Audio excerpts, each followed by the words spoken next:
Matagumpay na nasungkit ni Paolo Avellino ang pinakamataas na pwesto sa fan voting para sa Outstanding Asian Star Filipinang Seoul International Drama Awards 2026.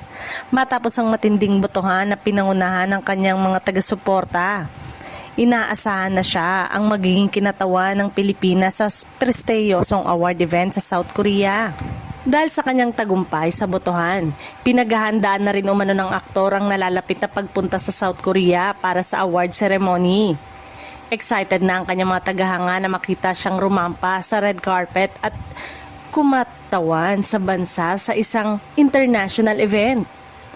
Usap-usapan naman ngayon na isa sa mga tutulong kay Paolo Avellino sa paghahanda ay ang kanyang malapit na kaibigang si Kim Chiu. Ayon sa mga ulat at usap-usapan ng fans, posibleng samahan ni Kim ang aktor sa pagpili ng isusuot nitong outfit para sa red carpet.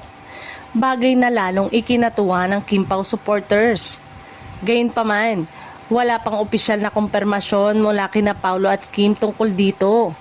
Matatanda ang naging malaking bahagi si Kim sa kampanya para kay Paolo sa naturang fan voting. Hinikayat pa niya noon ang kanyang mga tagahanga na ibuhos ang kanyang suporta sa aktor upang masiguro ang magandang resulta sa botohan. Kung matutuloy ang kanilang pagpunta sa South Korea, inaasahan ng maraming fans na muling makikita ang tambalang Kim Pao sa isang international event.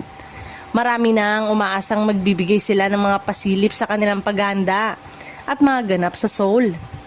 Sa ngayon, hinihintay na lamang ng publiko ang opisyal na detalye sa Seoul International Drama Award. Kabilang ang listahan ng mga dadalo at ang kumpirmasyon kung personal na tatanggapin ni Paolo Avellino ang kanyang pagkilala sa South Korea.